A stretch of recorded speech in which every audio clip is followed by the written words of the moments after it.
So I'm not usually the type of person who goes online and rants for an hour about how bad Raw was every week, but this week's show is such a clear showcase of what the WWE is doing wrong that I just feel like I have to talk about it.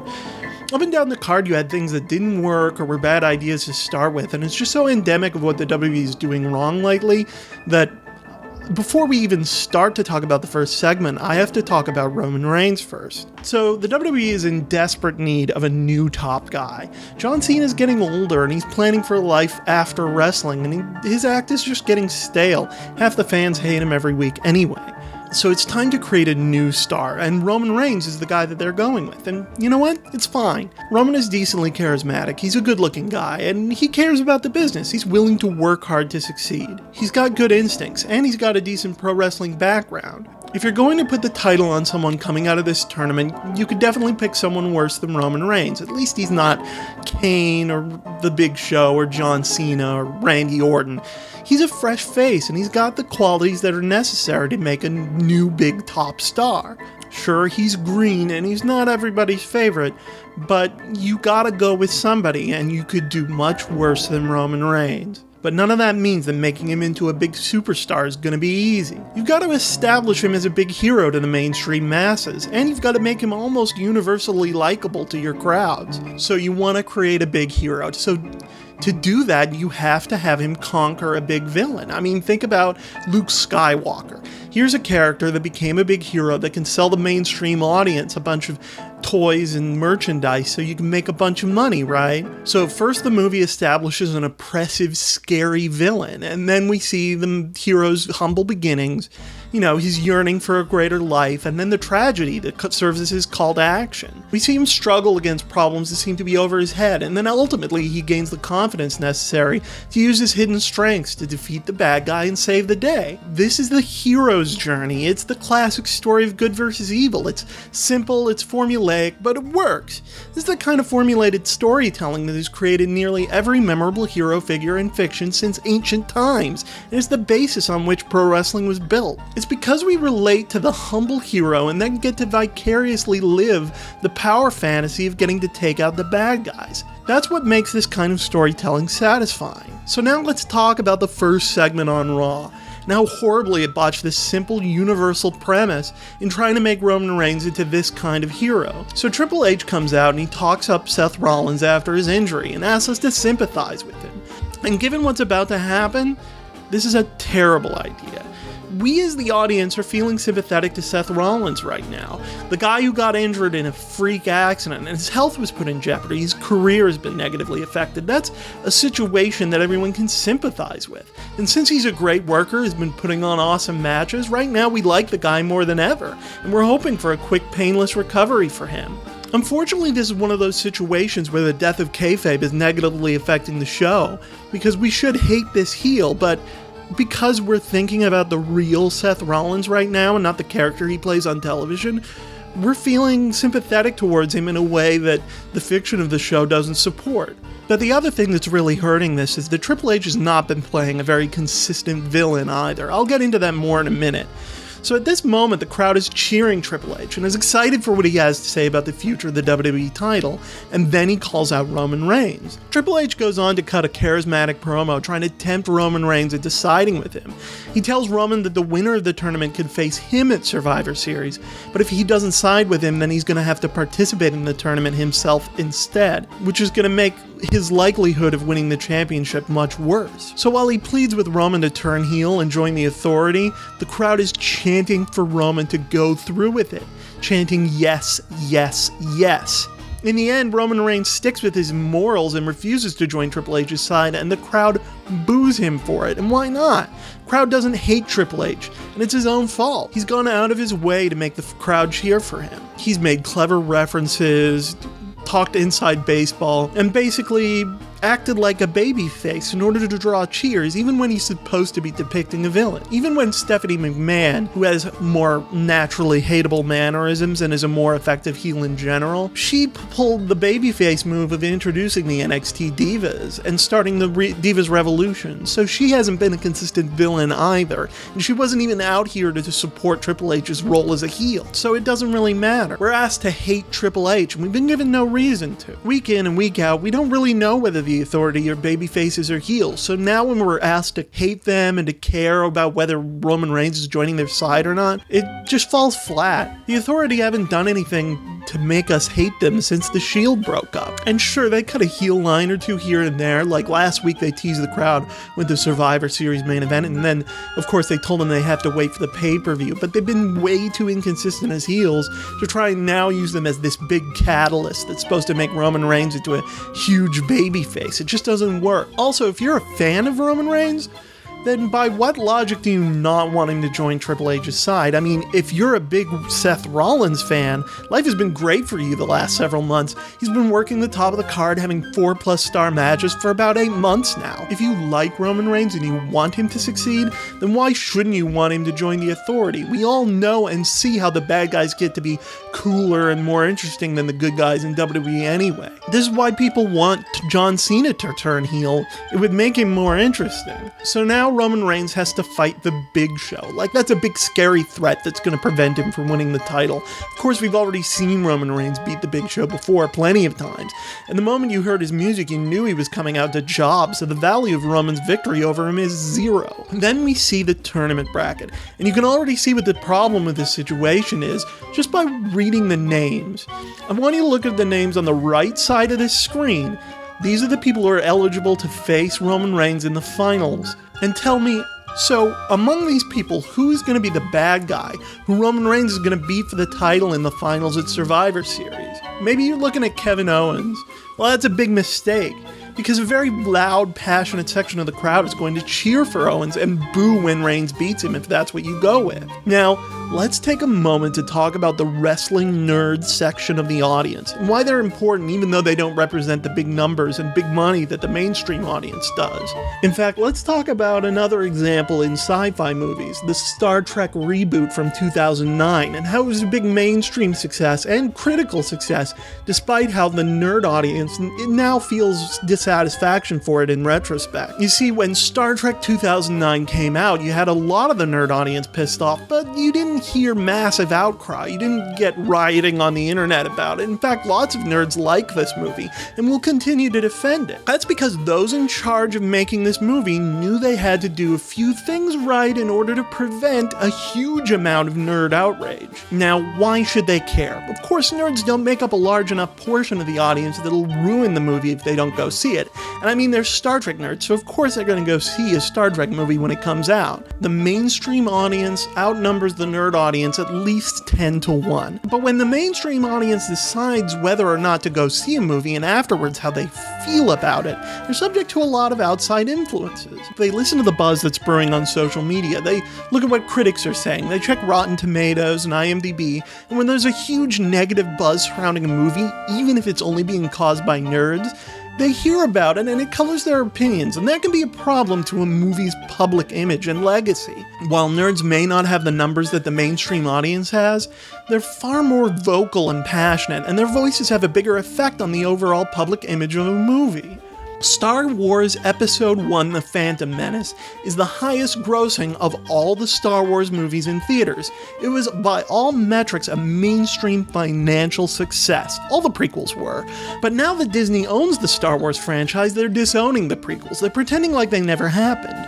Why would they ignore these movies that were financially successful in theaters? Well, it's because the public image of these movies is that they're awful, and nerds have successfully shit on them for so long that they're widely regarded by everyone as being total trash. You just can't piss off your most vocal and passionate fans and expect not to take a hit in return.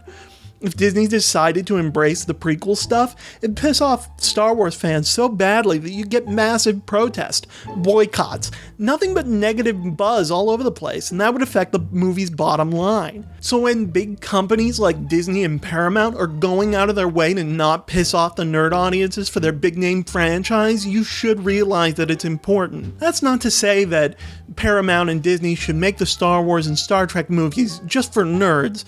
That would be dumb. But they are being made a certain way to prevent nerd outrage from ruining them. A lot of important decisions are being made exclusively to prevent nerd outrage by these companies. Now stop and imagine that while you're watching the movie, you're also hearing the nerd audience yell at the screen and tell you why what you're watching sucks and how bad it's not working, and you've got an idea of just how important this should be to the WWE. Crowd noise is important to pro wrestling. It colors everyone's perception of the story, and the people most willing to spend big money on ringside seats and go to pro wrestling events are the people who are the biggest pro wrestling fans, and that's nerds. As a result, you've got the nerd audience sitting right there, booing into the microphones when you piss them off. Again, it's not that I'm saying the WWE has to cater to the nerd audience at the expense of the mainstream crowd. If they did that, ratings would probably tank. But when you're trying to create a new megastar, a new top of the company babyface, you have to manage this nerd audience so they don't ruin it. So again, let's get back to this tournament. Nerds love Kevin Owens. If you put Roman Reigns over Kevin Owens in the main event of Survivor Series, there is going to be heavy booing from the crowd. And that's not what you want when you're trying to coronate your next top babyface. But look at the names on the right side of this screen. Who else can it be? Remember, you want to avoid a negative crowd reaction, but you also want to put Roman Reigns over as a big hero who's defeating a big villain. Fact is, none of these names work for that purpose. Wade Barrett has a goofy king gimmick and has been chumped out in just about every match he's been in. And The Miz is a joke. Tyler Breeze is brand new and he hasn't been given enough time to work as a top heel yet. So maybe I'm wrong and they're not going with Roman Reigns as the winner of this thing. But who else on the left side of this bracket has enough credibility to take the babyface role? Nobody. So we're definitely talking about Roman versus Kevin Owens, or maybe Roman versus Ambrose. Roman versus Ambrose with Roman turning heel could work, since I think if you turned on Dean, you could get heat. But if that's where you're going, then this opening segment doesn't make any sense. It makes a future Roman heel turn baffling. He's already climbed back to where he was before this tournament started. And as a result, a heel turn makes no sense. There's nothing in it for him. If he can do it on his own, then why would he turn to the Authority if we've established that he doesn't want to? There's nothing to tempt him to the dark side since he's already made it on his own. So we start building up towards a Bray Wyatt segment where he's going to be eulogizing The Undertaker and Kane. And all throughout the show, we're going to be looking at The Undertaker and Kane's biggest moments in history, as if we're never going to see them again. And that to me is the other big fuck up on this show. But there's a couple of other weird decisions on this card that I'd like to talk about real quick. So Kevin Owens beats Titus O'Neil and advances in the tournament. And then we get Paige versus Becky Lynch. And this ends in that stupid finish where Becky Lynch beats Paige, but then Paige beats her up after the match, and Charlotte has to save her, so nobody gets over. Becky Lynch makes Paige look like a chump by beating her, but Paige makes Becky Lynch look like a chump by beating her up after the fact, so everybody looks like a chump all around. This kind of finish doesn't benefit anyone. So Dolph Ziggler beats The Miz, and then we get a segment with Zeb Coulter and Alberto Del Rio. Now, what the fuck is going on with this Zeb Coulter gimmick and this Mex America stuff?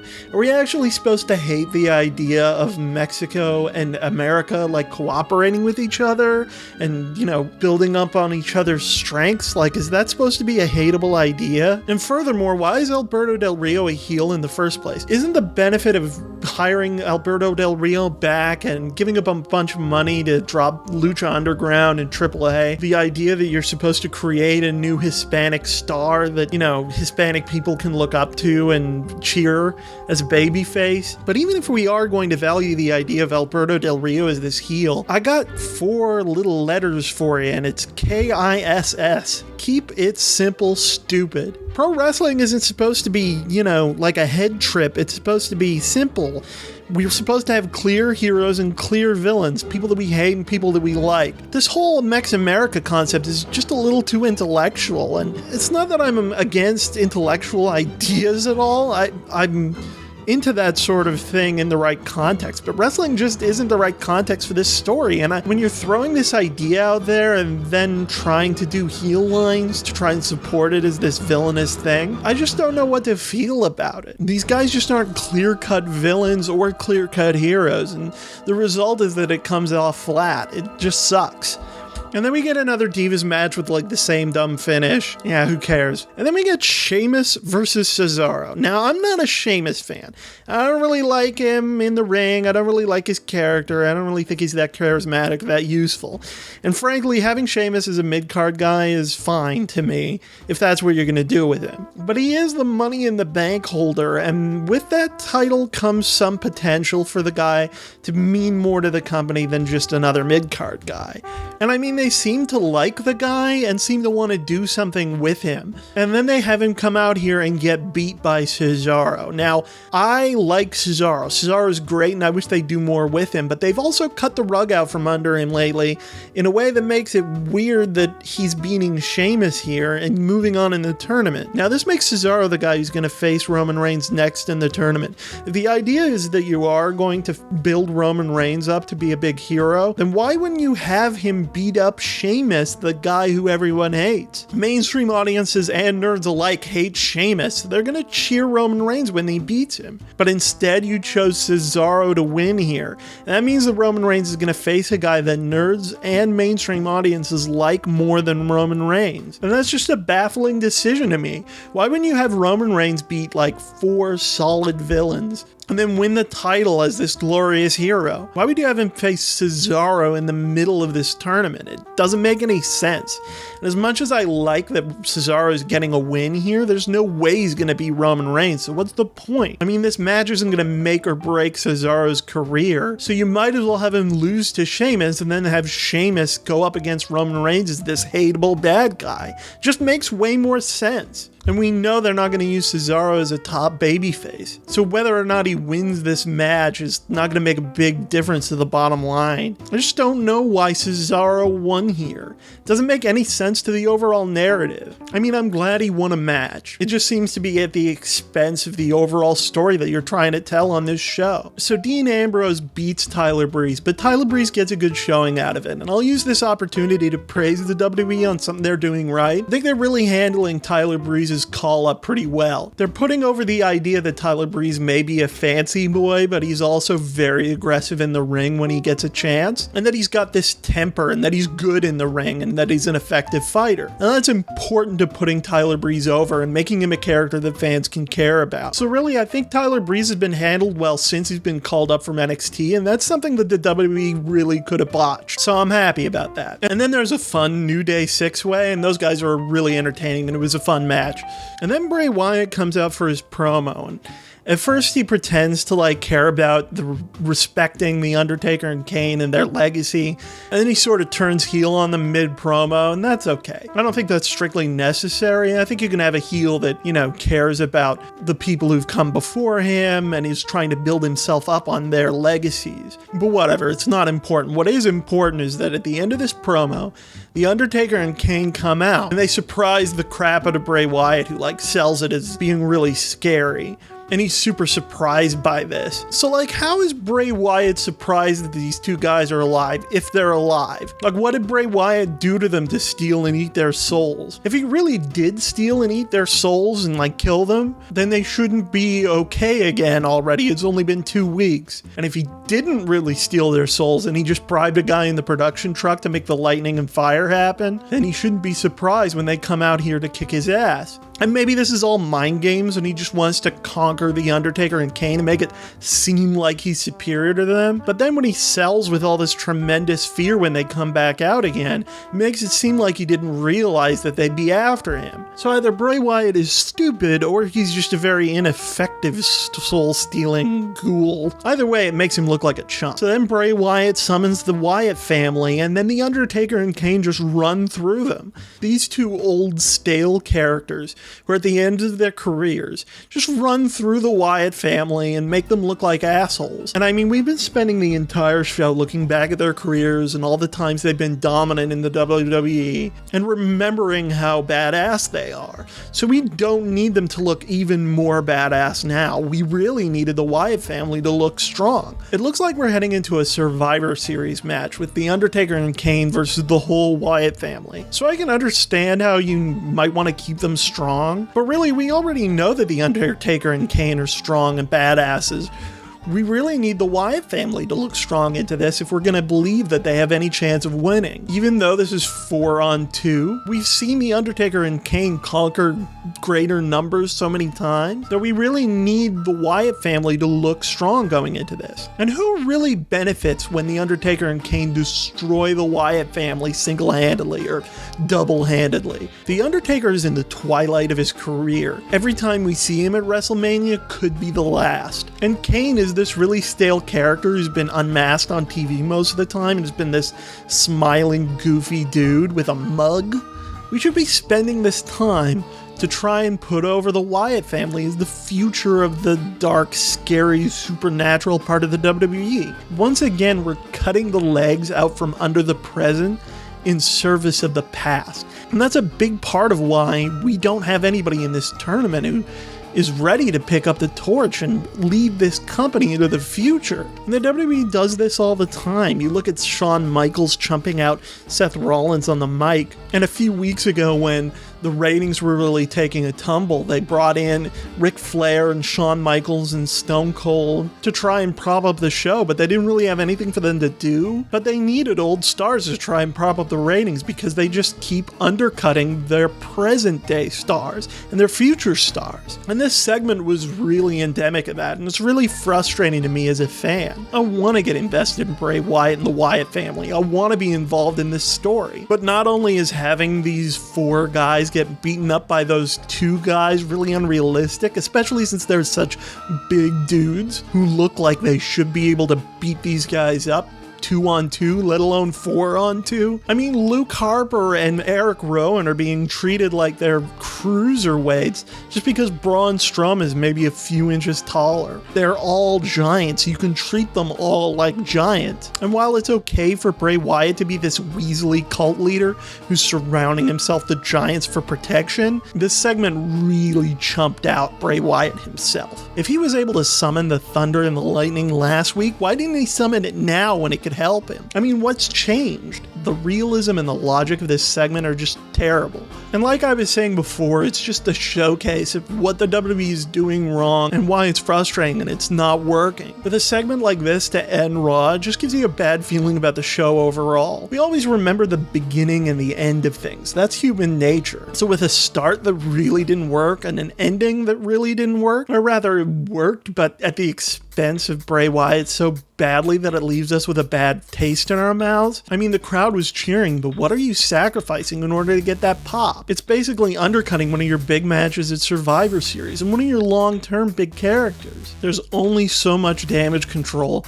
that Bray Wyatt can do for himself in promos. He's been used to put over other guys over and over again at his own expense. You have to make him into something in order for him to put someone else over, or him losing is just meaningless. So that's why this show felt terrible. And it really wasn't terrible. There were good matches on this show, but there were a bunch of finishes that sucked, and the segments were so poor that it just held down the rest of the show and made it seem bad. And that sucks because Raw's been pretty good the last couple of weeks. It's had more direction than it has before. This tournament helps Raw to continue to have a direction and a feel of progression that Raw has been lacking before the last few weeks. But the booking in the first and last segment was so bad that it just made the whole show feel shitty. And that's why I had to talk about it, and that's really all I have to say. I hope this wasn't too long or too boring, and maybe I'll do this again if people are interested. Thanks for listening to me rant. See you around.